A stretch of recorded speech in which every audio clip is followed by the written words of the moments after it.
This video of a boy suspected of having schizophrenia has recently gone very viral online. In it, his father noticed that something strange was happening with his son.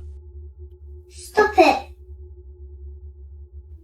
It all started when the boy was just talking to himself, but later it turned out not to himself. Don't forget to like the video and subscribe. It really helps the channel grow.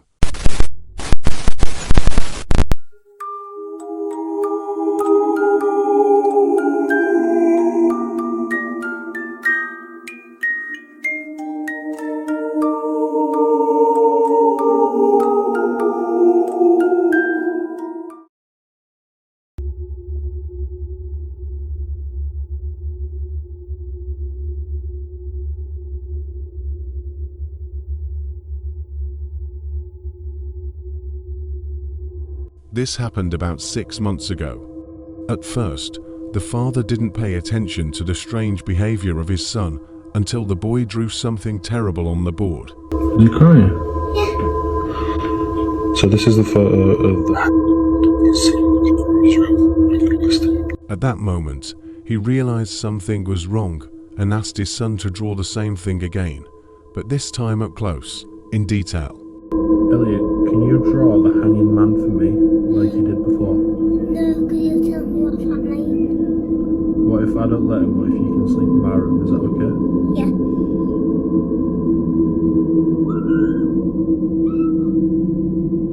What's these on his face? Tears. What's this? String. Does he cry quite a lot? Yeah, because he's got his fever up there and he's up there. Okay. And here comes the most interesting part. The thing is, his father was actually a doctor. So at first, he thought his son's diagnosis might be schizophrenia. To hear an independent opinion, he took him to the hospital. Doctors confirmed the diagnosis and said the boy had an early stage of schizophrenia. This diagnosis is given to a patient when he sees things that in reality cannot happen.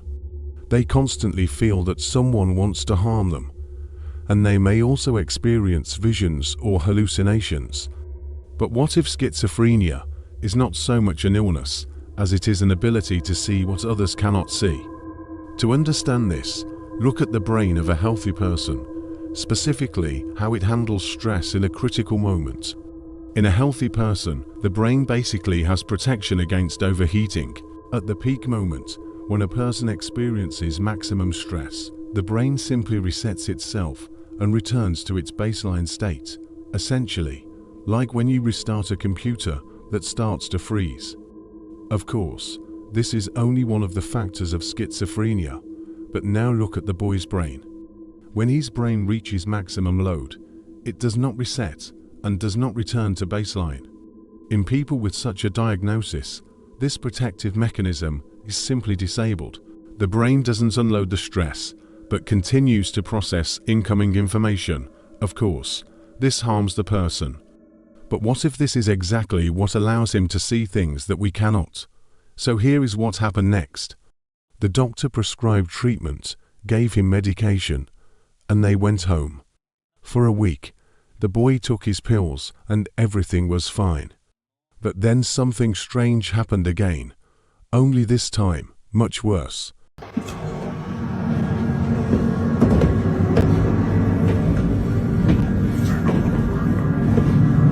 Elliot, what are you doing, man? The father probably nearly soiled his pants that night and barely waited for morning to come. The next day, he turned to one of his acquaintances. She also practiced healing, but in a more religious way. She prepared certain prayers and performed them for the boy. It seemed like he felt better. The woman left. The father put his son to bed, and then went to bed himself, but he still couldn't calm down. Just in case, he set up a camera in his son's room to see what was happening when he wasn't watching him directly. Now, let's set aside all the unproven moments, like him supposedly talking to someone, or that strange voice. But at this moment in the video, it really looks as if someone pulled the boy by the leg. and I strongly doubt it was his father. Opinions online split into two sides. Some believe the father simply taught his son how to make viral videos to get into recommendations, but others think this boy still needs a lot more prayers. In reality, it's sad that so many people suffer from psychological problems. To give you an idea, every 8th person on the planet has them. It could very well be someone you know, and they themselves might not even realize they have such a problem, because unfortunately, not everyone is used to talking about it. So I don't know if they saved this boy, but I am certain that saving is needed here not only for him. If you have ever heard similar strange noises in your apartment, I would recommend moving. I really don't think I'm ever gonna be able to see this shit. Listen to it. Listen to that.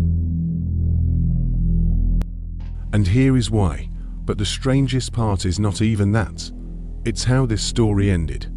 In fact, this story is somewhat similar to the previous one, because this person also had schizophrenia, but at an even younger age. His symptoms were slightly different. He did not hear voices, did not talk to anyone, but he constantly felt that someone was following him. He couldn't see who exactly it was, but the feeling never left him for even a second. This sensation scared him so much that for self-defense, he bought literally everything, from a church cross to a pepper spray canister. Years passed, he got better, found a new girlfriend, a new job, and new adventures. His boss sent him on a business trip to a nearby city, where he rented an apartment. He lived there alone for 2 weeks, but after just 2 days, he began to notice strange sounds in his room. Stop! According to him, this was not exactly a quiet residential neighborhood with peaceful families. On the contrary, it was an area where all kinds of shady characters lived, and of course, among them, there's always that one neighbor who just has to hammer something into the floor in the middle of the night. Familiar situation, right? At first, he blamed these strange noises on such a neighbor, but then he realized the sounds were coming from inside his own apartment. Now here's the most interesting part. This video. He recorded it on the 2nd day of staying in the apartment. He wanted to send it to his girlfriend, but then it hit him. After all these years, his schizophrenia might have returned. At that moment, he thought he was hearing things that weren't really there. Naturally, he didn't send the video. He just calmed down, bought the same medication he had taken before, and with them was able to fall asleep. This went on for several days, but the scariest part is what happened next. It was the 8th day of his stay in this apartment. The 8th day, he kept living normally, ignoring the noises. He accidentally noticed the very same video in his gallery and decided to rewatch it. The one you and I are watching now. And of course, in that moment, he heard the same noises we hear. At that point, he realized he had been wrong, and most likely, he did not have schizophrenia at all. He finally sent this video to his girlfriend. She replied, "Honey, I'm sorry you have such a neighbor. I hope you asked him to stop knocking." I don't know what he felt at that moment, but if I were him, I'd be terrified. Because he realized the sounds were real, and they were coming directly from his closet. Just to prove there's nothing there. Well, there's at least one upside. He didn't have schizophrenia. But then what happened next? He decided to figure out where the sounds were actually coming from. Was it maybe some neighbor banging on the wall? He checked the hallway, but it turned out he was the only one living in that building. I don't know how, but he somehow convinced himself that the cause of it all was just the cable from his router going into the wall. This is the cord in question, the coax cable. I could, I guess, open it like this. But this explanation didn't comfort him for long. Here's what happened next. At this point, information about this man ends. Not a single new video, Not a single post, nothing. His last blog entry was June 4th, 2020. So it seems to me there are two options. Either this guy has a steel psyche and iron nerves, or all of us have schizophrenia. This man's name was Thomas Daviru. 5 years ago, he went with his wife on their honeymoon. They stayed at one of the hotels in the state of Minnesota. Naturally, since it was a honeymoon, they chose one of the most expensive hotels. At first, everything went as planned. They ate burgers, drank Coca-Cola, and went to sleep. But at some point in the middle of the night, they discovered they were not in the hotel anymore. And here's the thing, this guy lived in the same city as that young man from the previous story. Quite a coincidence. Honestly, I couldn't find confirmation of this, but I wouldn't be surprised if it was the very same building. As Thomas wrote in his blog, his wife heard strange noises at night. These noises sounded like something scratching the floor. At first, she thought it was just a neighbor's cat that somehow got into their room.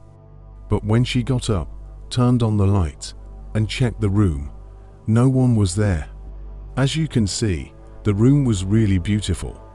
But there was one little bonus. The next day, the husband decided to check the entire room to make sure no furry creature was hiding there. But when he opened the closet, he realized there were no cats at all. Instead, he discovered a huge hole that led who knows where.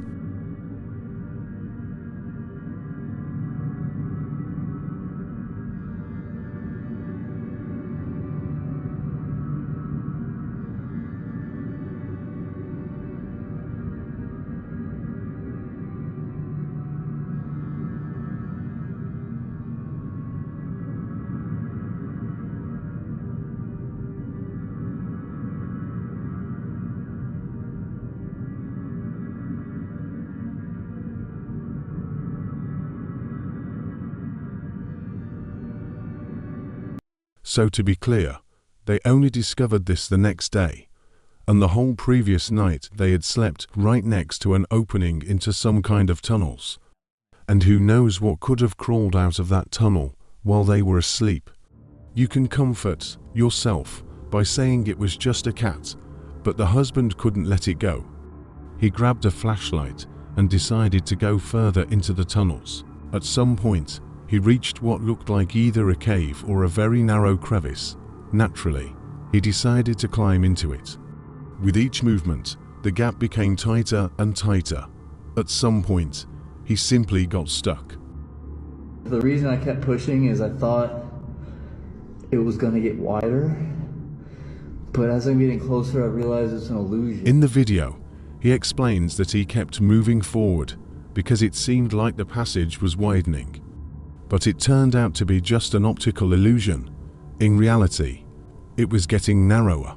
I think I'm stuck. This is not a joke. In this state, he could barely breathe because the walls and ceiling were pressing against his chest. The only thing he could do was keep crawling further. I don't know what his wife was doing at that moment or why she didn't help him. But from what I understood, he did survive. Judging by the fact that new posts in his blog appeared later, I assume his wife finally felt sorry for this fool and called rescuers. Don't forget to like the video and subscribe. It really helps the channel grow.